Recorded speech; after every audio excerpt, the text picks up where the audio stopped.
안녕하세요, 비트TV입니다. 마이크로 스트래티지 마이클 세일러. 누가 뭐래도 비트코인 고래 세력이죠. 비트코인 19만 개. 자, 여기서부터는 구독자분들에게만 노출이 되는 영상입니다. 구독, 좋아요 좀 눌러주시고요. 한화 13조 정도의 가치를 보유하고 있는 비트코인 맥시멀리스트입니다. 그런데 약간 위험해 보이죠. 마이클 세일러가 어느 날 갑자기 시장에 비트코인을 던져버린다면 어떻게 될까요? 여러분들 생각에도 좀 위험해 보이죠. 그리고 마이클 세일러는 언제 봐도 좀 똘끼가 있는 것처럼 보이죠.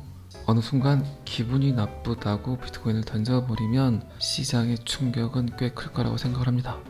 미국 또한 알고 있겠죠.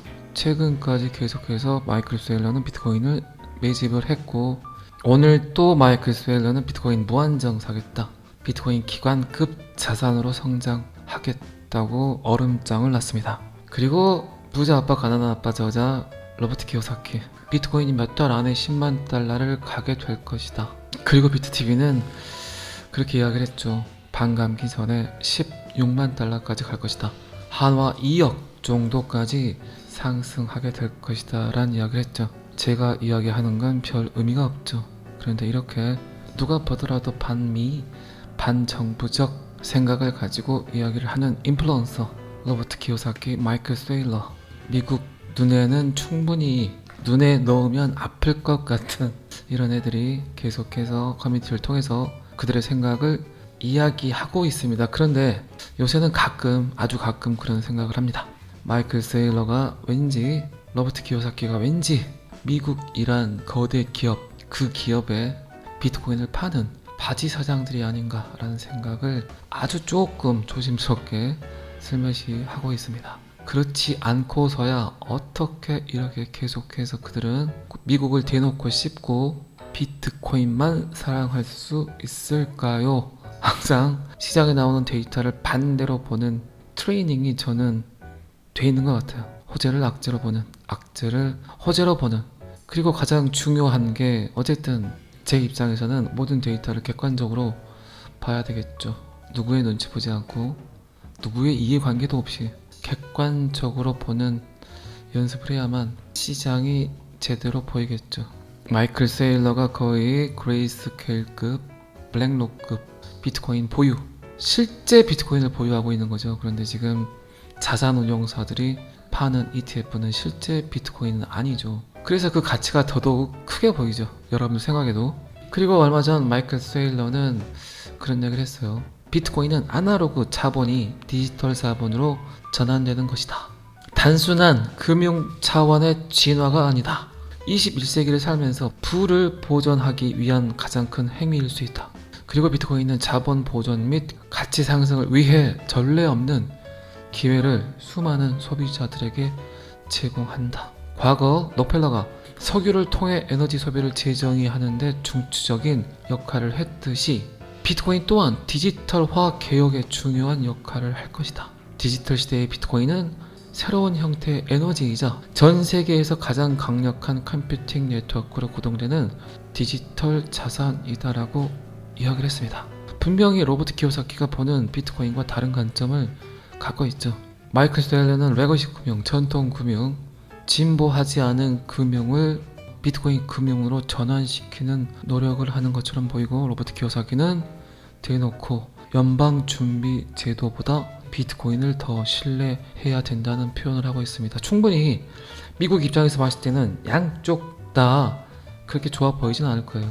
비트코인이 성장하지 않고 암호화폐 시장이 성장하지 않는 가장 큰 이유는 지금까지 너무나 전통금융을 통해서 그냥 자리에 앉아서 돈을 쉽게 벌었던 사람들이 그들의 자리를 내놓고 비트코인을 받아들이기가 힘들기 때문에 비트코인을 인정하지 않았지만, 누가 뭐래도 전 세계에서 가장 돈이 많은 블랙록에서 비트코인을 받아들였다는 그 계기가 굉장히 여러 가지 생각을 하게 합니다. 하지만 미국이 계속해서 비트코인을 성장시킬 수 있을까?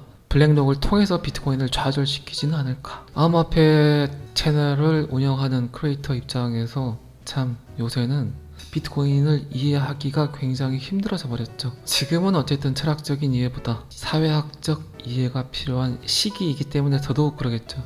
그런데 얘네들 이렇게 떠드는 거 보니까 방금 전에도 말씀드렸지만 미국이란 거대 기업, 장사를 하는 미국 그 기업의 바지 사장 노릇을 하고 있지 않나. 너무 노골적으로 비트코인을 홍보하고 있지 않나. 아직도 이렇게 홍보를 한다는 건 수많은 대중들이 비트코인을 쳐다보지 않고 있다는 판단을 하고 있기 때문에 그들은 이렇게 광고를 하고 있지 않나. 그리고 더 많은 소비자들이 비트코인을 사게 만들고 그냥 실버의 비트코인을 사기보다는 블랙록이라는 안전한 피난처를 통해서 실물의 비트코인이 아닌 주식을 사게 만드는 미국의 바지 사장 노릇을 하고 있지 않는가. 약간은 합리적인 의심이 계속해서 비트TV 머릿속에서 맴돌고 있습니다. 분명한 건 긍정적인 요소도 있지만 방금 제가 설명드렸듯이 부정적인 요인도 따르겠죠. 비트코인을 어떻게 할 건지. 그리고 비트코인이 갖고 있는 가장 큰 리스크는 여러 번 이야기 드렸지만 엘살바도르 법정화폐 지정, 그리고 끊임없이 나오고 있는 북한 해킹, 핵 제조에 해킹된 비트코인이 쓰이고 있다. 그리고 중국이 갖고 있는 비트코인, 그리고 아직까지도 누구인지 모르는 비트코인 개발자가 갖고 있는 110만 개의 비트코인, 그리고 우지한 장펑자오, 그리고 어쩌면 코인베이스까지도 그들에겐 충분히 커다란 리스크일 수도 있겠죠. 그리고 비트TV가 갖고 있는 비트코인 개수도 무시할 수 없겠죠. 요거는 농담입니다. 저는 비트코인 거래가 아닙니다. 어쨌든 마이클 세일러는 레거시 금융과의 결합을 이야기하고 있고, 로버트 키요사키는 미 연방준비제도 자체를 부정하고 있지만 양쪽 다 어떻게 보면 똑같은 이야기를 하고 있죠. 달러를 던지고 비트코인을 사라. 그리고 스멀스멀 미국이 비트코인을 부정적으로 받아들이는 요소로 생각을 하고 있다면 과연 미국이 인정하고 받아들이려고 하는 코인은 무엇일까? 이렇게 반정부적, 탈달러적 이야기를 짓거리고 있는 얘네들의 이야기를 계속해서 인정하고 있을까? 그 뒤에는 과연 어떤 코인이 있을까? 그리고 계속해서 언급되고 있는 센트럴 뱅크 디지털 커런시, 미국의 디지털 달러. 최근에 제가 두어 번 정도 이야기했던 그 내용, 제롬 파월, 자넷 옐런, 그리고 유럽은행 총재 나가르트는 비트코인을 이야기하는 것처럼 보이지만 애둘러 XRP를 설명하고 있지 않나 라는 생각을 합니다. 방금 드렸던 모든 내용들은 어쨌든 저의 뇌피셜입니다. 제 이야기를 너무 신뢰하지 마세요. 어쨌든 지금 상황에서 블랙록이 받아들인 이 상황에서 이렇게 비트코인을 이야기하는 유튜버나 인플루언서는 없을 거라고 생각을 합니다. 이런 이야기를 하면 다른 곳에서는 제 또라이 아닌가? 이런 말을 할 수도 있겠지만 제가 원하는 답이 그런 겁니다. 제 또라이 아닌가? 제 미친 거 아닌가?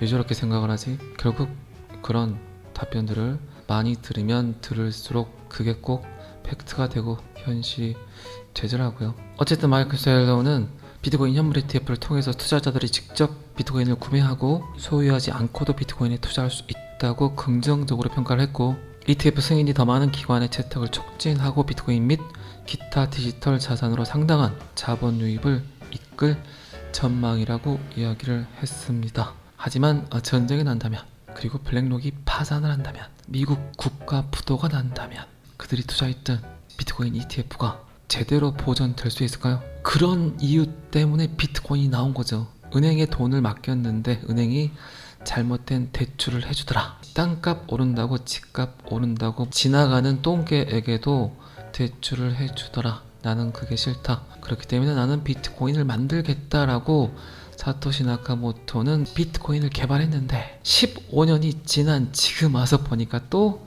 그 지랄을 하고 있다. 물론 블랙록이 파산을 한다거나 미국이란 국가가 무너진다거나 그럴 일은 굉장히 희박하지만 어쨌든 제가 생각하는, 그리고 사토시 나카모토가 말하는 비트코인 철학과는 상반된 길로 비트코인이 가고 있다는 겁니다. 참 오늘 내용이 정리가 잘 안 되네요. 그래서 어쩐다고 비트코인을 사란 말이야 말란 말이야 이런 생각 하실 수도 있겠지만 어쨌든 그렇다는 겁니다. 비트코인은 지금 말도 많고 탈도 많지만 52,000달러, 한화 7,200만원을 계속 지키고 있습니다. 알트코인들을 좀 상승을 시켜야 되는데 아직 그런 기미는 보이고 있지 않죠. 제가 말씀드린 대로 52K에서 횡보를 하고 다음 타겟은 58K까지도 쏠 수 있겠죠. 하지만 혼자 가지 말고 알트코인들을 조금 상승시키고 가야 되겠죠.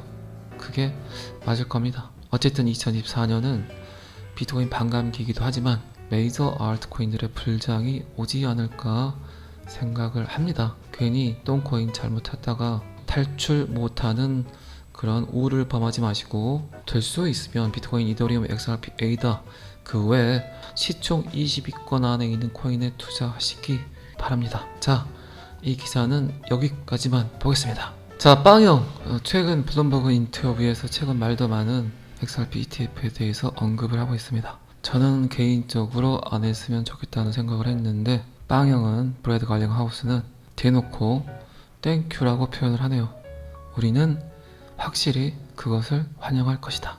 그리고 최근 블랙록 웨리핑크가 XRP ETF에 대해서 언급하지 않겠다고 했듯이, 나 또한 블랙록과의 관계에 대해서는 언급하지 않겠다라고 표현을 했습니다. 둘이 말을 맞춘 것 같습니다. 언급하지 말자고. 언급하지 말자는 말 속에는 약간 부정의 뜻보다는 긍정의 뜻이 더 강하다고 봐야 되겠죠. 그리고 갈링하우스로 빙의를 해서 영어로 이야기를 할게요. 영어는 안 되니까 우리나라 말로 번역해서 하겠습니다. 자, 내 생각에는 다른 ETF도 있을 것이라는 것이 충분히 타당하다라고 생각을 한다. 아시다시피 주식시장 초기와 매우 비슷하다. 소비자들은 하나의 주식이나 하나의 회사만 있는 걸 원하지 않는다. 일반적으로 위험을 다양화하는 것에 대해 생각하고 싶다. 이놈도 있고 저놈도 있고, 어쨌든 다양한 토큰을 중심으로 한 여러 ETF를 기대한다고 마무리를 지었습니다. 어쨌든 브래드 갈링하우스는 XRP가 현물 ETF 시장에 나가길 바란다는 뜻이겠죠. 지금 업비트나 비싸게 나와있는 모든 알트코인들이 도대체 어떤 일을 할까? 라는 질문에도 저는 그렇게 대답을 했죠. 실물의 금속과 같은 일을 디지털 안에서 그 코인들이 서로서로의 신뢰를 위해서 디지털 금속과 같은 역할을 할 것이다. 여러분들도 지금 내가 무엇에 투자를 했냐라는 궁극적인 질문에 답을 도출하고 싶으시다면 그렇게 생각을 하세요. 모든 것들이 디지털 안으로 들어오고 있는 그 시대에 실물의 신뢰보다는 오히려 이제는 디지털 안에서의 신뢰가 더 중요하다. 그래서 디지털 안에서의 신뢰를 높일 수 있는 그런 산업 부분에 투자를 하고 있다라고 생각을 하시면 좋을 것 같습니다. 자, 어쨌든 빵형 XRP ETF 대환영. 그러면 뭐 우리도 환영해야 되겠죠. 잘 아시겠지만 BTTV는 제 영상을 시청하시는 모든 구독자분들을 사랑합니다. 그리고 비트코인 XRP를 통해서 경제적 자유를 누리시길 기원합니다. 오늘은 여기까지 하겠습니다. 구독과 좋아요는 항상 저를 너무너무 힘나게 합니다. 감사합니다. BTTV였습니다.